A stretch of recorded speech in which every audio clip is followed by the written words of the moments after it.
नमस्कार, मैं कमलेश कबीर आपका एक बार फिर स्वागत करता हूं इस नए एपिसोड में। आज के इस एपिसोड में हम बात करने वाले हैं एक बार फिर अरविंद केजरीवाल की सीट नई दिल्ली का। जब चुनाव मत पड़े भी नहीं थे, उससे पहले हमने एग्जिट पोल आने से पहले भी एक वीडियो बनाया था और उस वीडियो में अरविंद केजरीवाल की सीट का आकलन किया था। तो इस वीडियो में हम आम आदमी पार्टी की नहीं, ना हम मनीष सिसोदिया की बात करने वाले हैं, ना हम अवध ओझा की बात करने वाले हैं, क्योंकि इन तीनों की सीट का मैंने पहले से आकलन किया था। तो इसमें अब जब अरविंद केजरीवाल चुनाव हार चुके हैं, तो इसके बाद में इस सीट के ऊपर बात करना बहुत जरूरी हो जाता है। अरविंद केजरीवाल के चुनाव हारने का मतलब है अब आम आदमी पार्टी के अस्तित्व पे सवाल खड़े होंगे और यह संकट बढ़ता ही चला जाएगा। कैसे बढ़ता चला जाएगा? एक, दिल्ली की सत्ता से अरविंद केजरीवाल और आम आदमी पार्टी बाहर हो गई, तो भारतीय जनता पार्टी यहीं रुकने वाली नहीं है कि अरविंद केजरीवाल को चुनाव हरा दिया है। अब भारतीय जनता पार्टी जिस तरीके से आपने देखा होगा शिवसेना और एनसीपी को तोड़ दिया, लगभग खत्म करने के कगार पे ले आए, मुझे लगता है कि आम आदमी पार्टी को दिल्ली में खत्म करने के कगार पे लेकर आएंगे। और ये जो है वो भारतीय जनता पार्टी की रणनीति का एक हिस्सा भी है। और क्यों है? क्योंकि जब कोई पार्टी हारती है और इस तरीके से हारती है, तो उस पार्टी में भी कुछ नेताओं के सुर जो है वो कुछ महत्वाकांक्षी होते हैं या कुछ और तरीके से, तो वो दूसरी पार्टियों की तरफ अपना रुख कर जाते हैं और वो सत्ता पार्टी की तरफ ज्यादा करते हैं। तो मे भी संभावना यह है कि जब फाइनल तस्वीर हो जाए तो और भी जो कैंडिडेट है वो आम आदमी पार्टी छोड़कर भारतीय जनता पार्टी के साथ चले जाएं। और अब आने वाले समय में जो है वो संभावनाएं नजर भी नहीं आती। तो अरविंद केजरीवाल का संकट बहुत गहरा है। लेकिन जब हम इस सीट का आकलन करते हैं कि अरविंद केजरीवाल हारे क्यों, तो अरविंद केजरीवाल के हारने के सबसे बड़ा कारण अरविंद केजरीवाल की छवि। आज की तारीख में जब हम बात कर रहे हैं चुनाव परिणाम आने के बाद में, तो जनता का जो मैंडेट था उसके हिसाब से अगर हम देखें तो आज की तारीख में सबसे भ्रष्ट अगर कोई पार्टी और कोई नेता है तो अरविंद केजरीवाल का नाम टॉप पे है। और 2011 में यही अरविंद केजरीवाल राजनीति को साफ करने की बात करते थे। भ्रष्टाचार के ऊपर शीला दीक्षित जी के, या हम कहें कि भ्रष्टाचार के नाम पर शीला दीक्षित जी के ऊपर सवाल खड़े करते थे। लेकिन आप आज स्थिति देखिए 10 साल बाद, आज की स्थिति में जनता ने ही यह फैसला दे दिया कि शीला दीक्षित जी जो थी वो साफ थी, उनकी राजनीति साफ थी, लेकिन अरविंद केजरीवाल भ्रष्टाचारी है। तो ये भ्रष्टाचार और ईमानदार की जो लड़ाई चल रही थी उसमें अरविंद केजरीवाल बिल्कुल फ्लॉप साबित हुए हैं। दूसरा, जिस तरीके से दुर्योधन को घमंड हो गया था, ठीक उसी रास्ते पे अरविंद केजरीवाल भी चल पड़े थे। बात बात पर दूसरों को चैलेंज करना, जिसके ऊपर चाहते थे मन करता था मुंह उठा के चले आते थे और आरोप लगा देते थे। और आरोप जब लगाते थे तो क्या सबूत है क्या है, तो वो बोलते थे कि हमने जांच करी है और उस जांच में ये पाया गया है कि ये फलाना व्यक्ति या नेता जो है वो करप्ट है, इसने यहां पर करप्शन किया है। लेकिन 2020 के बाद में जब उनकी पार्टी आरोपों पे गिरने लगी तो वो ये कहने लगे कि ये साजिश है, ये सिर्फ और सिर्फ अरविंद केजरीवाल को और उसकी पार्टी को खत्म करने की तैयारियां हैं, इसके अलावा कुछ भी नहीं है। वो सीएजी रिपोर्ट तक को जो है वो झूठा साबित कर देते थे। तो ऐसा कैसे हो सकता है कि इस देश के सारे नेता भ्रष्ट हो और एक अकेले अरविंद केजरीवाल जो है वो ही सही हो? तो ये दूसरी बात थी जिसमें अरविंद केजरीवाल का अहंकार बोलता था।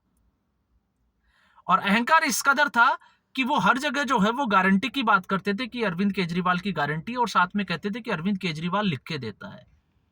तो अब अरविंद केजरीवाल की आज की स्थिति का अगर हम आकलन करें तो फिर अरविंद केजरीवाल कहां खड़ा दिखाई देता है।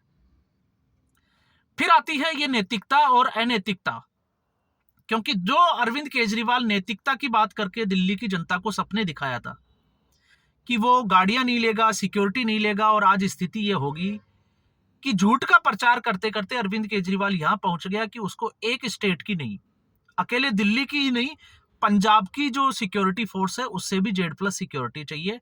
ये अरविंद केजरीवाल की महत्वाकांक्षा को दिखाता है। जो व्यक्ति ये कहता था कि 2 बंगले 2 कमरों का एक जो घर है वो मुख्यमंत्री के लिए काफी है, वो शीश महल बनवाया, और वो शीश महल उस समय बनवाया जब पूरा देश एक महामारी के दौर से गुजर रहा था और दिल्ली में ऑक्सीजन का क्राइसिस चल रहा था, और अरविंद केजरीवाल अपने लिए जो है वो एक महल तैयार करवा रहे थे।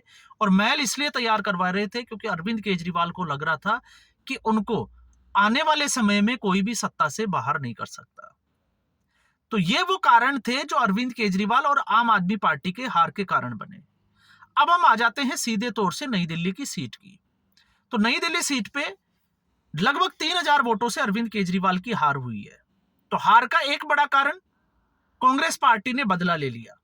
जब मैं ये कहता हूं कि कांग्रेस पार्टी ने बदला लिया, तो हरियाणा में आम आदमी पार्टी के साथ गठबंधन नहीं हुआ, और आम आदमी पार्टी की वजह से 5 से 6 सीटें ऐसी क्लोज फाइट में फंसी हुई थी जो कांग्रेस पार्टी हार गई। और वजह क्या सामने निकल के आई कि अगर आम आदमी पार्टी वहां पर चुनाव नहीं लड़ती, कांग्रेस पार्टी के साथ खड़ी होती, तो शायद कांग्रेस पार्टी जो है वो चुनाव जीत जाती। तो बात आपको समझ में आ गई होगी। अब दिल्ली में जब हम बात करते हैं तो ऐसे ही कुछ सीटें थी जिनमें से एक थी नई दिल्ली की सीट।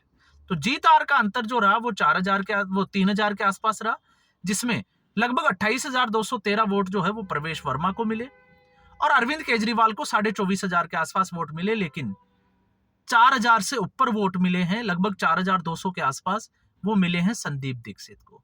तो अगर संदीप दीक्षित कांग्रेस पार्टी का वोट अरविंद केजरीवाल के साथ मिला लिया जाता है, आम आदमी पार्टी के साथ, जिस गठबंधन इंडिया अलायंस की हम बात करते हैं, तो ऐसी स्थिति में शायद अरविंद केजरीवाल को हार का सामना नहीं करना पड़ता। तो ये हिसाब बराबर वाली बात हुई।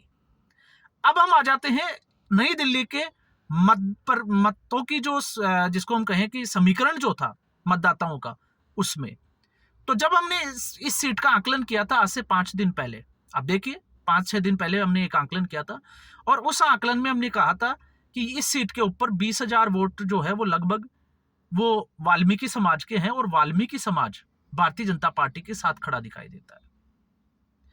15,000 के आसपास जो है वो धोबी समाज के वोट है, लेकिन धोबी कल्याण बोर्ड की गठन करके अरविंद केजरीवाल ने उनको अपनी तरफ कर लिया है। तो ये हमने जो है वो एक आकलन का जो है वो तरीका निकाला था, जिसमें भारतीय जनता पार्टी कुछ वोटों से आगे दिखाई देती थी। फिर हम आ जाते हैं सरकारी कर्मचारियों की। तो सरकारी कर्मचारियों की जब हम बात करते हैं, क्योंकि ये नई दिल्ली की सीट है, तो यहां पर जो है वो पोस्ट इलाका भी आता है और कुछ झुग्गी बस्ती के वोट भी आते हैं।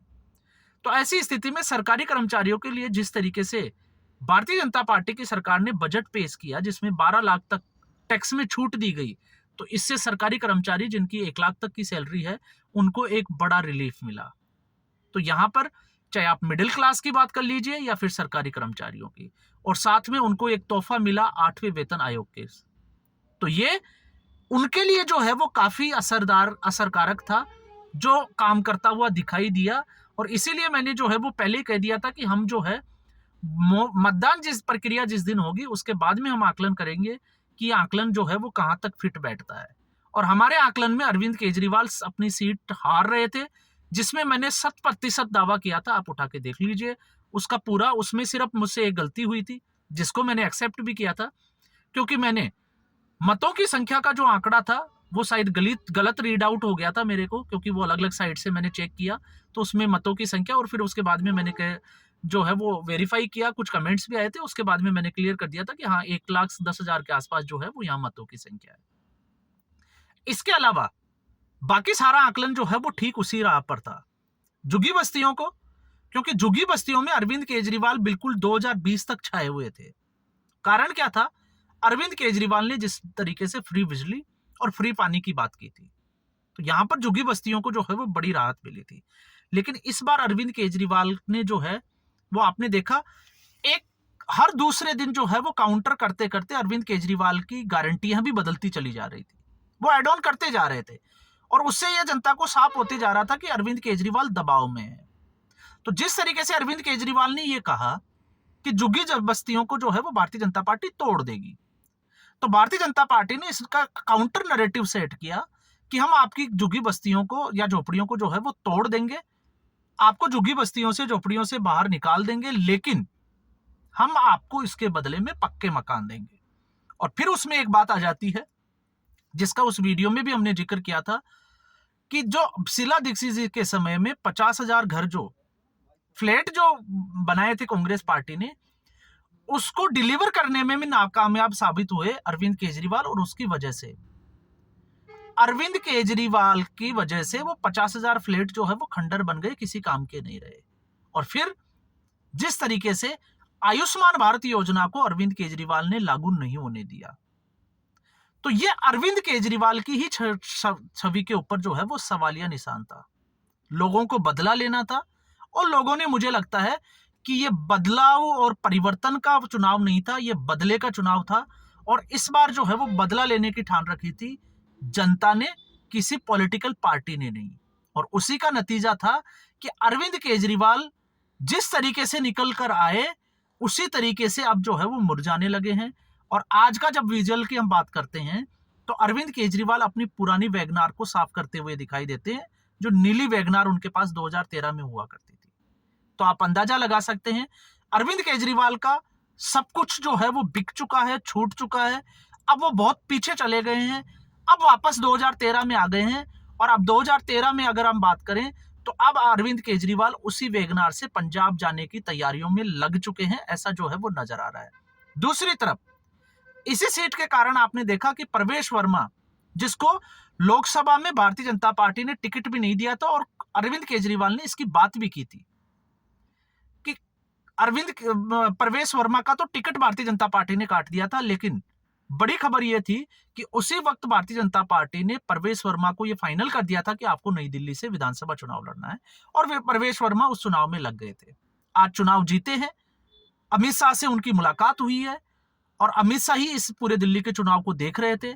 और उसके बाद जिस तरीके से उनको एक बड़ी वाली माला, और जिस तरीके से उनकी बॉडी लैंग्वेज है, तो उससे यह साफ तौर से नजर आ रहा है कि शायद अगला जो मुख्यमंत्री है वो अरविंद केजरीवाल की जो सीट पे जो अरविंद केजरीवाल को हराया है प्रवेश वर्मा, उसकी प्रबल संभावनाएं नजर आती है।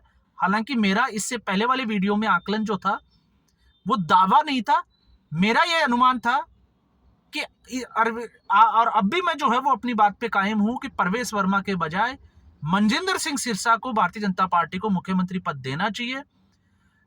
पंजाब के विधानसभा चुनाव तक मनजिंदर सिंह सिरसा को जो है वो दिल्ली का मुख्यमंत्री बने रहना चाहिए, और दिल्ली में इस तरीके से काम होना चाहिए, इस तरीके से जो गारंटियां जो अरविंद मोदी ने अपनी गारंटियां दी है उस पर अमल होना चाहिए, जिससे पंजाब में एक मैसेज जाए, और उसके बाद मनजिंदर सिंह सिरसा को दिल्ली से हटाकर पंजाब में विधानसभा चुनाव के लिए भेजा जाए, ताकि आम आदमी पार्टी को पंजाब में जो है वो जाकर डिफीट करने की एक क्षमता जिसकी हम बात करें। क्योंकि अब तक पंजाब में जिस तरीके से उधार की राजनीति भारतीय जनता पार्टी करती आई है, तो उसके लिए मनजिंदर सिंह सिरसा जो है वो एक बड़ी कड़ी साबित हो सकते हैं।